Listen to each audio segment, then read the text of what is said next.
gana action. Niba ushaka kwiga indimi, gana action. Ushaka kuba umusirimu, gana action.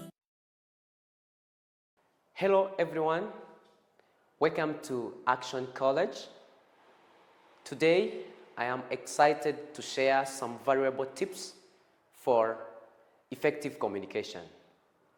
In this video we are going to explore 5 tips that can help you to improve your effective communication in public, with your friends, anywhere you are, you can speak with effective communication.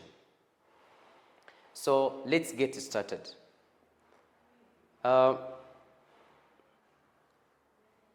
First of all, you must ask yourself why it is important or why effective communication matters.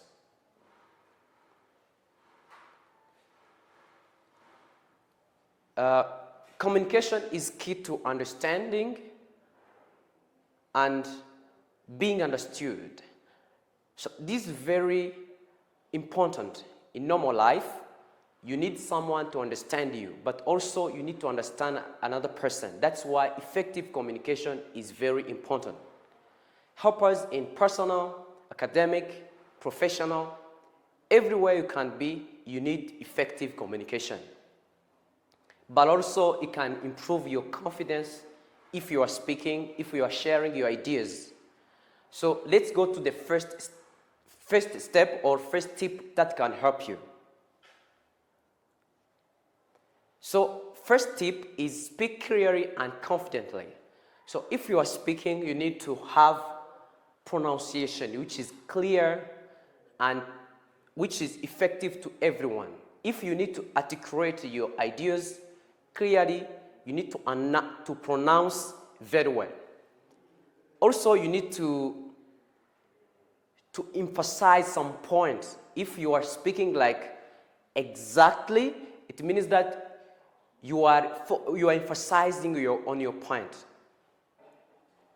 So as this man said, art of communication is a language of leadership.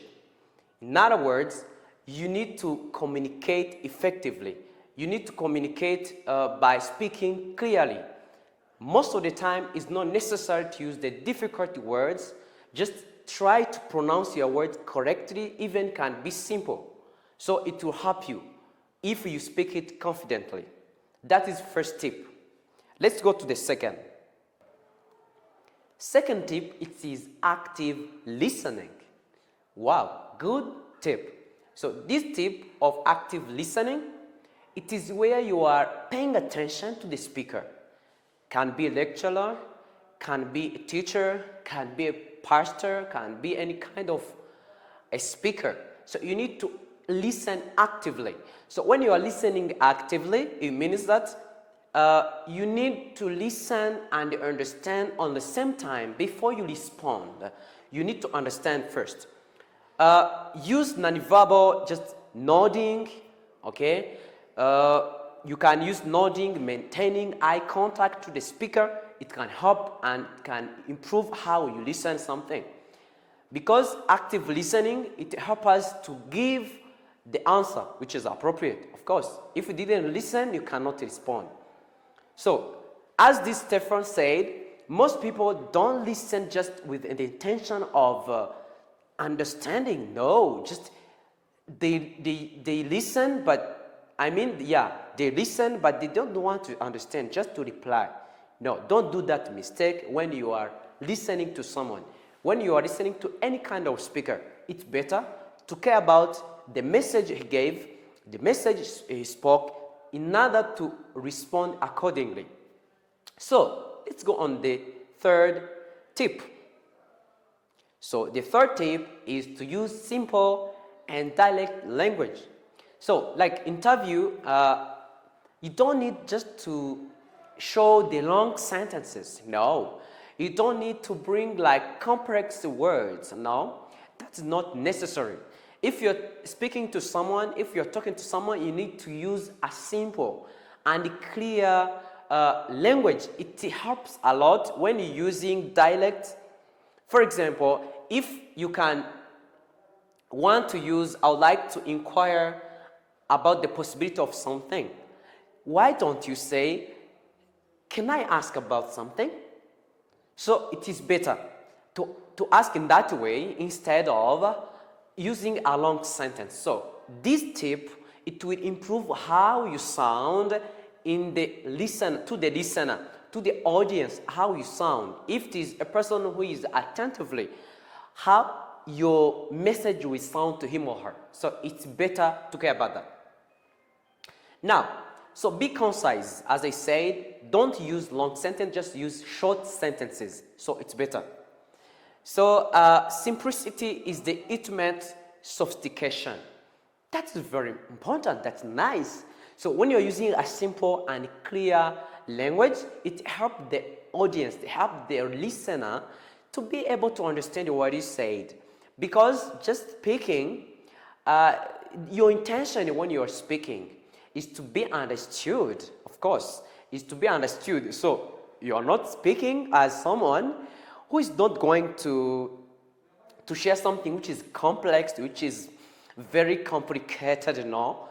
You would say something in an easy way. So that is third tip. Let's go on fourth. On fourth is to use body language and gestures. So using body language, it's very important. As you see in these pictures, there is to use like this, there is to use like this, there is to use like this. Most of the time you will see the leaders of the countries, the most famous people, they used to like to use like this, just to show that what they are speaking are full of intelligence. So they are not rushing, they know what they are speaking. So it's better to use this gesture when you are showing that you are intelligent in something, you are confident in something, so it's better. Also, you can see the people who like to use this kind of gesture. They use this kind of gesture when they're just explaining, to show that they are familiar with what they are talking about. So it's better also to care about that. So even you can see some people who can say like this. They are pointing, they are showing how a point is very important. For example, I can say, the climate is a big challenge in this generation. You see, I'm showing you how the problem of climate change in this generation is very important. So of course, you need to care about that when you're speaking. So I hope you will get this tip and you will improve how you share your ideas when you're in public. So now, body language, it's all than verbal. So the people doesn't care about what you said only, just they care about how you said it. So have you said it politely, impolitely? Sometimes you can see a person who have a gesture like this or posture. He can have like this. He put the hands in the pocket. So do you think that person is respectful? Most of the time it can be some kind of disrespectful. So that's why when you are speaking, when you are showing you are sharing your ideas, it's better to care about how you share your ideas. But you can tell someone, can you give me your idea, please? So that gesture I used, it is going to show that I'm friendly to the audience. I'm friendly to the person I'm talking to. So it is better to care about gesture and body language. So let's go on another thing. So tip number 5. Yeah, we have a tip number 5. Practice and get feedback. Wow, great. So this, it's about engage the daily conversations in English. Don't stay at home only. If you have a friend, you can interact with them in speaking. If you're a learner of English, maybe on any level you are, you can be beginner, you can be intermediate, advanced. It doesn't matter.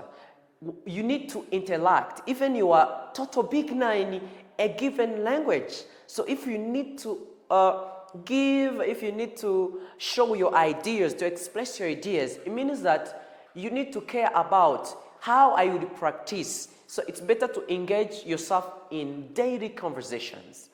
So also you can participate in discussions, you can participate in debates, you can participate in role plays. If, for example, you are still a learner, if your teacher brings some topic, yeah, be engaged. Don't stay there and don't want to act. How you can speak if you don't want to speak? No, if you are learning something, it's better to use it. So now, ask your teachers, friends, language partners for feedback. So it's better also to have feedback from your friends, even from your teachers, from your professors. So it's better if you're learning a language to care about how I practice, how often I practice in your daily life. This is very important. I don't know how much I can emphasize on this, but it's very important in your normal life. So you need to practice every time. You need to practice. Even you can take like 5 minutes per day, you can take 10 minutes per day.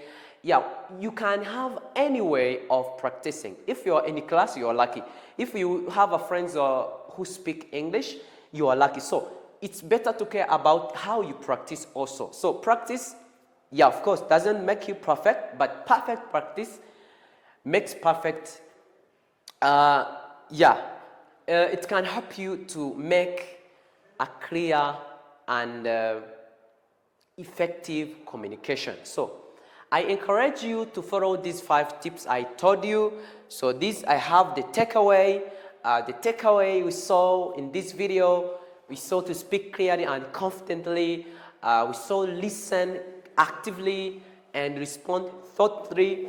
It's better. So before you respond, you need to care about the message. So it's better to care about it. And also to incorporate body language to support what you say. So it's better to care about that also. Practice regularly and seek feedback for improvement. Of course, you need to seek feedback every day. If you are in class, why don't you ask your teacher, what the level, you can ask the level you are now. So you can ask anything you need in order to get improvement, in order to get some feedback about your improvements. So it's better. So just you must put in mind this communication. The human connection is the key to personal and career success. So now, this is the end of this video. Thank you for watching. I hope to this channel you must subscribe, of course, because this is a good course that can improve your effective communication. So see you to the next time. Bye-bye.